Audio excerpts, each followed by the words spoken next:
Yeah, really proud of our team. Pitching and defense, complimentary baseball, something we haven't kind of put together. And tonight, Friday night, ASUN playoff type baseball, a three-run game. We've played in 22 of those, and the Govs come out on top with an exceptional pitching performance by Cody Arrington and Jackson O'Hensey coming and closing it down, and some key individual at bats that were really really big, and just really proud of our team, the pitching and defensive side of it.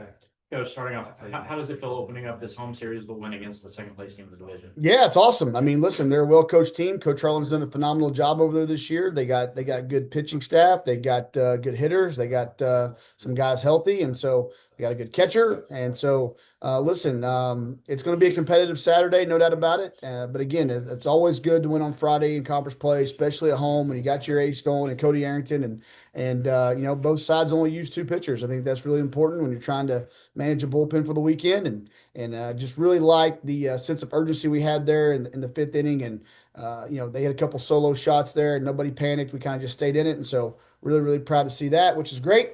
And can't wait to get rested up for a 4 o'clock start tomorrow.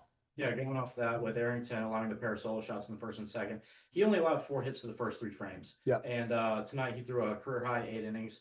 What do you think exactly clicked for him? After that third inning and allowed him to get through the rest of the game.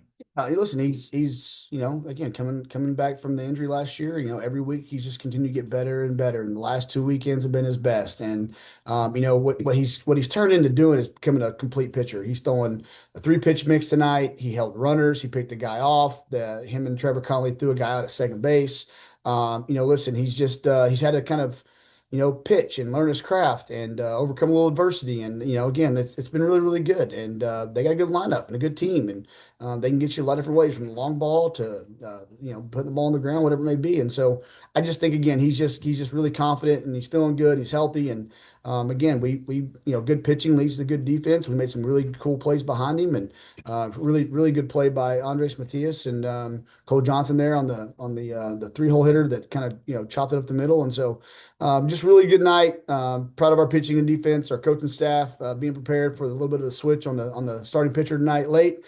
And again, it's good to start out with a win on a Friday night. Don't you get DJ in the DH Yeah. role tonight, and he really contributed. Yeah, he hit some balls hard. The stat line, I don't know what the stat line says. It didn't really, he was 1 for 4, but I think he might have had 3 quabs. He hit 2 balls really hard.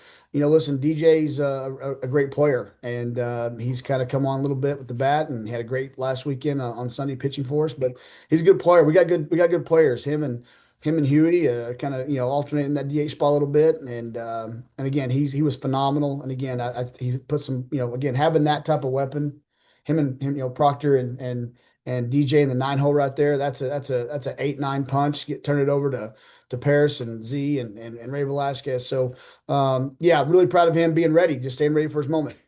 What was the trick you told Kyler there? You meet with him and he broke Yeah. down the left field line. Yeah, I wish I was just telling Van, I wish I could tell you I had some magic sauce there, but I was really just trying to get Jackson Hohensee some time to get loose. And players make plays. He's a good player. That's a first team all conference player. That's a guy who had 81 hits last year. The season didn't start the way he wanted it to, no doubt about it. But he's just continued to plug along, and yeah, I mean, again, we expect him to hit doubles like that and make plays, and so does he. And so again, just kind of again proud of him. He had an RBI there in I think it was the second inning or whatever, third inning, whatever it was. And again, just we need to keep having those type moments. We're gonna play these type of baseball games. Coach, we talked with you yesterday. You said you can tell a lot about a person when things don't go their way. Yeah. And Cody Arrington, the first 3 innings, letting up those 2 solo shots, didn't Yeah. go his way, but still, he retired 13 Bears at one point. What can you say about his poise on the mound and getting a lot of career highs here today? Yeah, I appreciate you saying that. You bring that up from yesterday because that is a fact. You learn a lot about people and teams when things don't go their way, and we have no doubt been punched in the face a little bit this year with adversity.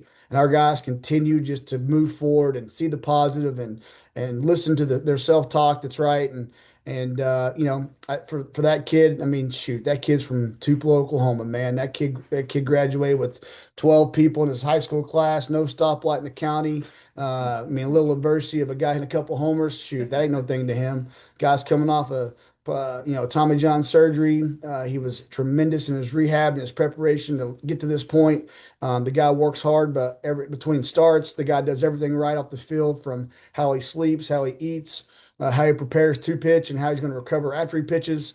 Give our strength staff, our medical team, our coaches a big round of applause on that too, because they got a great plan for the kid, and he's got some confidence in his game, and we have some confidence in his game and how we play when he pitches. So it's kind of cool to see. And listen, when you got your team behind you and the synergy behind you, you got a little more confidence, when you're playing. So that's a big piece of the puzzle.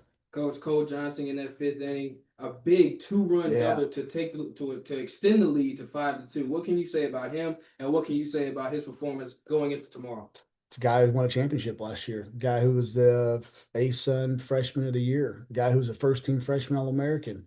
Another guy that, again, maybe the season didn't start out how he wanted, and he just continued to make no excuses and work with Coach Littell and Nolan and get in the cages and get on the field and work on a swing. Again, I thought our plan was great. I thought our players were hitting balls hard, putting balls in play.